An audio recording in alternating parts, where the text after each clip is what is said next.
Golovkin, we had in Big Bear probably 30 different sparring partners. Exceptional fighters, very good undefeated fighters, very good guys that become champions later. And at 16 years old, David Benavidez was probably the first or second best sparring partner Golovkin's ever had up there. At 16 years old. Yes. Steven Correño, KO Sports, are here with the legendary, the one and only Abel Sanchez. Man, I like this little kind of second career thing you got going on, being a boxing commentator. Man, you feel very relaxed. You feel like kind of looking from the outside in, and it seems to be suiting you pretty good. You know what? Tom gave me the opportunity and asked me if I would do it, and Tom's my friend, so I agreed to it. And actually, it's a lot of fun. It's a lot of fun seeing the other side of the fight game when you don't have that pressure on you, or having a fight, or being a trainer, or being a manager. So it's fun to talk to these kids and remember all the aspirations that we all had when we were younger. When you're like commentating on a fight, you're breaking down kind of what's happening. How is that different from kind of being in the corner, say, so to speak? Obviously, you're rooting for a guy. You're not rooting for him, but you're kind of giving instructions on how to defeat him. How do you kind of compartmentalize that as far as like, okay, well, this guy's doing that, this guy's doing that. Like, how does that work? Well, it's difficult to do with the undercard fighters, with the guys that only have 4 and 6 round fights and 8 round fights, because they're still developing those skills and they're working with coaches that maybe we're not familiar with, or I'm not familiar with, so I don't know what their style or what they like to implement in their training ways of doing things. When you get with the 10 and 12 round fighters, now you have a coach in there that you've seen before, that you've worked with before, and so it's a little easier to dissect those fights and to say that, in our opinion, or in my opinion, what he should be doing, or what he could be doing, or what the coach is saying in the corner to him. Obviously, we're not there to second guess anybody, because they know what they've done in the gym. Just like when I was in the gym, I know what I prepared to do, and if somebody doesn't agree with it, well, it doesn't matter, because if I can't tell you to do something that we didn't prepare for in the gym. So it's fun to watch and to think what they should be doing, maybe not express it, and then to watch it happen. It's fun to see. It kind of reminds you a lot of when situations that you had with particular fighters. You know, Tony Romo went into broadcasting from being a quarterback, and I remember in the Super Bowl last year, he was calling out plays that should be done and how it could be done and how it was going to happen.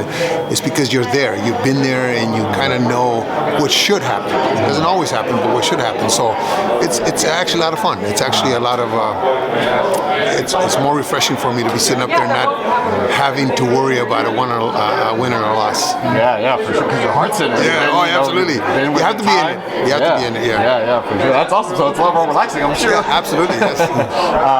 Let's talk. I know David Benavidez last day or two posted on Instagram some pictures of him in Triple G when he was like 15, and then sparring with him, and then kind of a little later with Julian Jackson and then in camp. He just gave credit to Triple G, just learned a lot from him, and kind of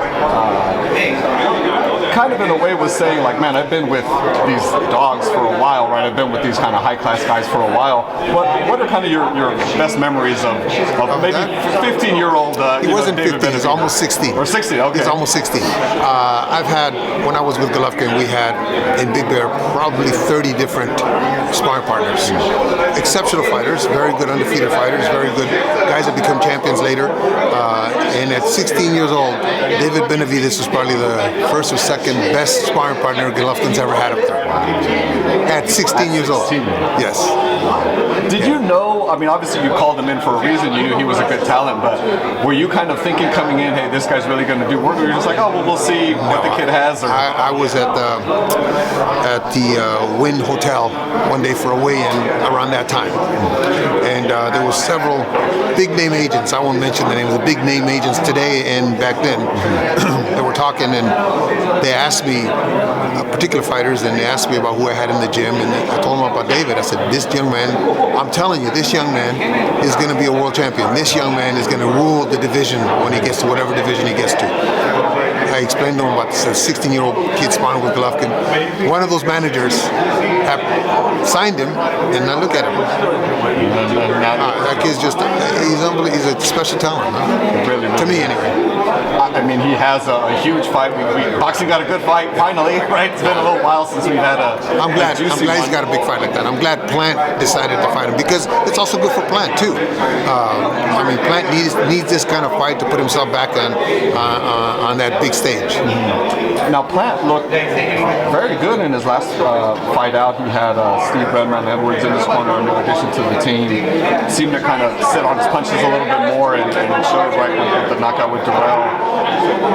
I feel like we've talked about this before. I feel you've told me that David edges it out. I may be wrong. Yeah, well, Plant fought a guy on his way out, as we're supposed to do as managers and trainers, find the opponents that are going to give you the best bang for your buck. Durrell 3 or 4 years, 5 years ago, 6 years ago, maybe would have been a different fight than it was then. Plant's very good fighter, good hand speed. I'm glad that Steven's in his corner now because it just, that's a guy that's very knowledgeable about the whole sport, the whole sport. So if he's in his corner, he's going to get a little more input on that higher level. But he's fighting a guy that it's going to be difficult to beat at this stage. Give him another 5-6 years, so he gets a little older and gets a little undisciplined, then it may be easier. But at this point, it's going to be difficult to beat David Benavidez. For anybody. Anybody. How does it... Except for Bivol. No, it's not there. Bivol and him would be, that fight I would pay to go see.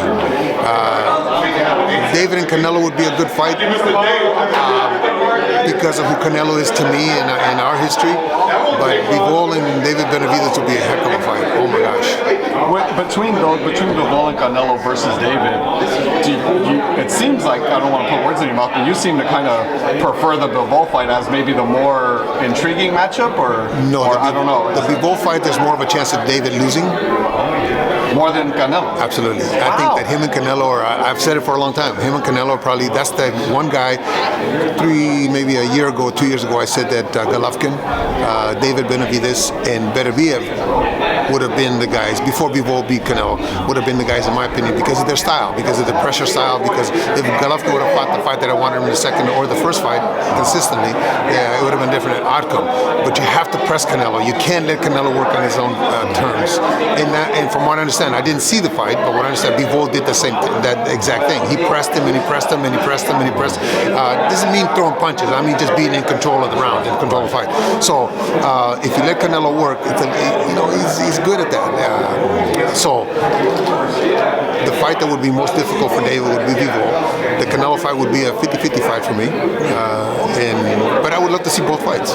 Man, they'd be excellent. Yeah. Just going back to the Plant Benavidez fight real quick. Stylistically, how does it look in the ring? Is it kind of like a setting traps kind of a fight, or is it like a kind of breakdown, like one guy's going to start breaking down the other type of thing, back and forth? I don't know. How does it play out? David is very good at setting traps. David is exceptional at setting traps. David is exceptional at planning what he wants to do next. The only problem I see with David, sometimes he gets a little lackadaisical and it's too easy for him in his mind. It's too easy for him in the ring, so he gets a little lazy. But Plant's a good fighter. He's going to have to stay on his P's and Q's there. But I just see David breaking him down little by little, and maybe not